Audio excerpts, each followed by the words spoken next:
सारगाछी की स्मृतियाँ 138 अंक। स्वामी सुहितानंद। स्वामी सुहितानंद जी महाराज रामकृष्ण मठ मिशन के उपाध्यक्ष है।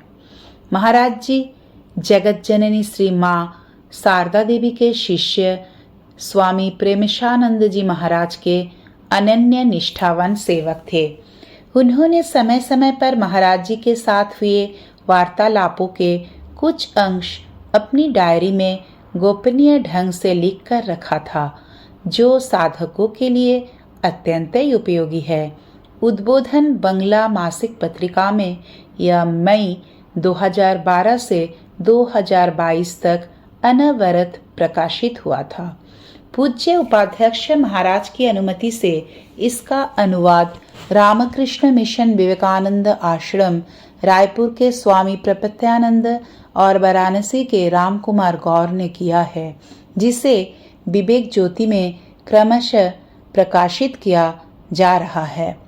27 अप्रैल 1967 रात के 1:04 का समय है। महाराज गुनगुना रहे हैं, माँ माँ कहकर पुकारो ना भाई, माँ को कहाँ पाओगे रे भाई, रहती तो वह गोद में लेती, वह सर्वनाशी जीवित ही नहीं, विमाता की गोद में देकर कुश के पुतले का अग्निदाह करके, अशौच के बाद पिंडदान करके काला शौच के लिए काशी जाता हूँ। गीता के 4th अध्याय के प्रथम 2 श्लोकों की मौखिक आवृत्ति की, फिर गाना गाने लगे। अमरूद कैसा गुण तुम्हारा, कच्चा खाऊं या पक्का खाऊं, अत पके की तो कुछ बात ही नहीं, उससे सबकी तृप्त हो रसना। इसके बाद महाराज चुप हो गए। एक दिन रात के 1-2 बजे होंगे।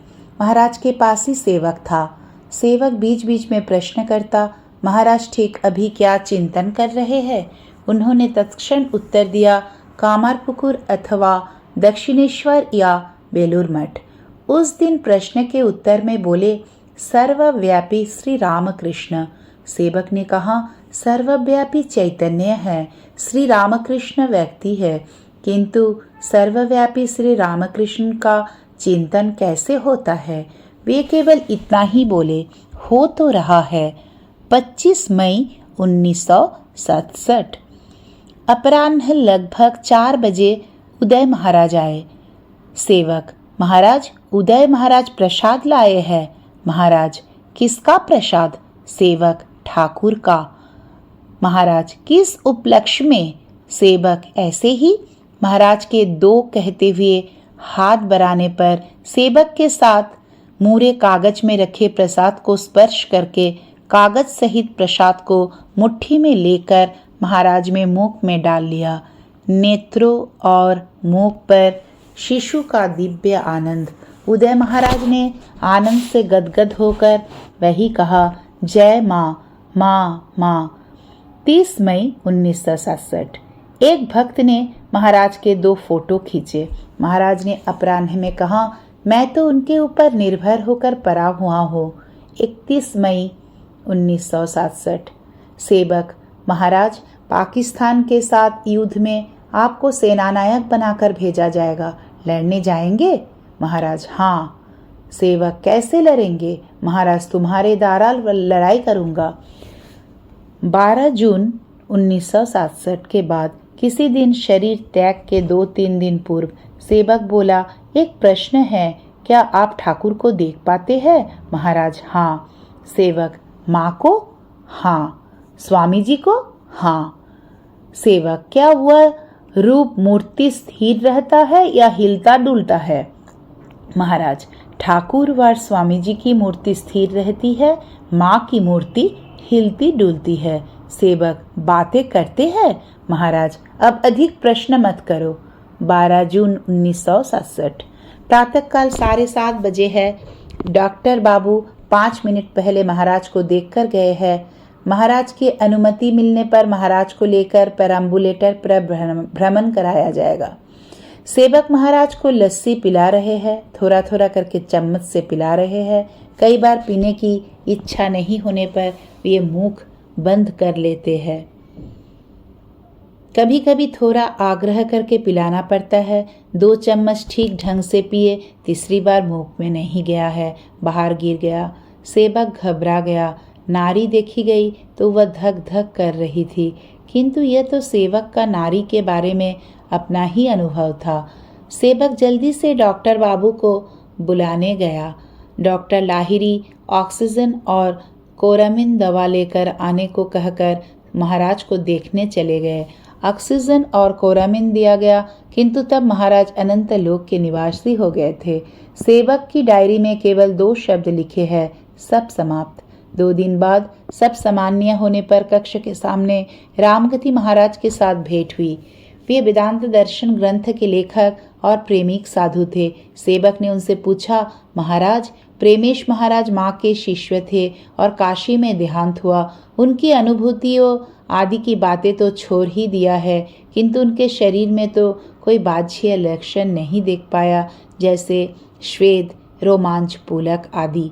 यह मानो एक घड़ी चलते चलते रुक गई। रामगति महाराज बोले, इनकी तो कोई ऊर्ध्व गति नहीं होगी। उपनिषद में है, न तस्य प्राणा उत्क्रमन्ति इहैव प्रविलीयन्ते। प्रारब्ध पर शरीर में प्राण धक धक कर रहा था। प्रारब्ध समाप्त होते ही प्राण महाप्राण में लीन हो गया। वे जो थे वही हो गए। ब्रह्मविद ब्रह्मैव भवति। ऐसे उच्च तत्व और भाव को धारण करना और समझना सेवक की सामर्थ्य में नहीं था। तोते की तरह आत्मा के उड़ जाने की बातें उसने सुनी थी। एक दिन बेलूर मठ के प्रधान कार्यालय में अनेक पुराने कागज पन्नों को खोजने के क्रम में एक पत्र हाथ लगा। वह पत्र स्वामी अखंडानंद महाराज के हाथ का लिखा था। उन्होंने वह पत्र 4 सितंबर 1918 को सारगाछी से प्रेमेश महाराज को लिखा था। पूज्यपाद बाबूराम महाराज के महाप्रयाण के बाद का पत्र है। ठाकुर और उनके लीला सहचरों के बीच कैसा संबंध था, यह साधारणतया बोधगम्य नहीं हो पाता है, किंतु प्रेमेश महाराज की लेखनी से यह उच्च आध्यात्मिक तत्व कैसे निकला था, यह साधना का विषय है। हम इस अद्भुत पत्र का उल्लेख कर लेखनी को विराम देते हैं। श्री रामकृष्ण मिशन आश्रम, सारगाछी, पोस्ट महुला, जिला मुर्शिदाबाद। श्रीयुत इंद्रदयाल बाबू लगभग 20-22 दिनों के बाद यहाँ 3-4 दिनों पूर्व आया तो आज मुझे आपका पत्र मिला है। 2-4 पंक्तियां पढ़कर ही मेरा कैसा भावांतर हुआ, यह शायद आप श्रीमान जितेन बाबाजी के पत्र से पहले ही जान गए होंगे। रोमांचित शरीर और अश्रु विगलित होकर मैंने आपके उस पत्र को बहुत देर तक पढ़ा है।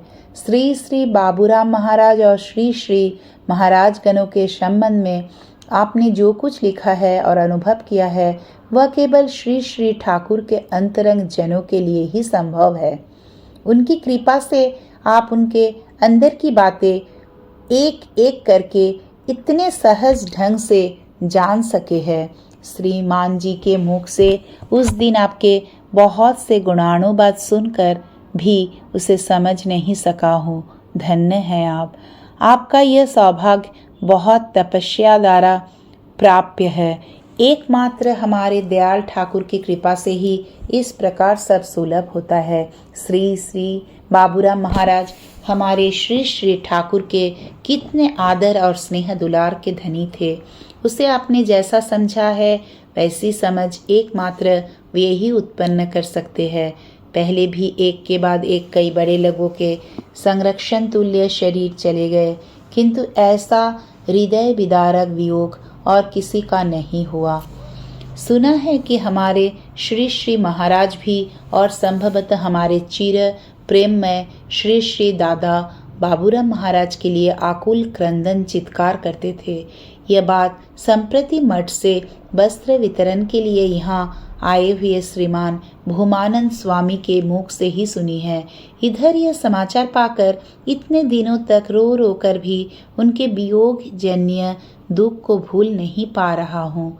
श्री श्री हरि महाराज स्वामी तुरानंद भी लगभग 1 वर्ष से भीष्म की तरह सरसरियासाई होकर रह रहे हैं।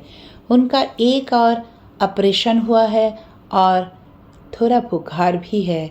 कल उन्हें ज्वर नहीं आया। ऐसा समाचार पाकर थोड़ा आश्वस्त हूँ। जिस तरह सब यहाँ से खिसकते जा रहे हैं तो कह नहीं सकता कि श्री श्री ठाकुर के मन में और भी क्या कुछ है। अनारस के पौधों को पाकर आश्रम को विशेष लाभ हुआ है। आप मेरा बहुत बहुत धन्यवाद और सहस्राशीर्वाद स्वीकार कीजिएगा। यहाँ सब कुशल है। बीच बीच में कुशल समाचार देते रहिएगा। पुनः भूमानंद जी यहाँ की स्थिति देखकर आज मठ के लिए प्रस्थान कर चुके हैं। शीघ्र ही यहाँ से वस्त्र का वितरण होगा। इति शुभाकांक्षी श्री अखंडानंद। समाप्त। जय श्री रामकृष्ण।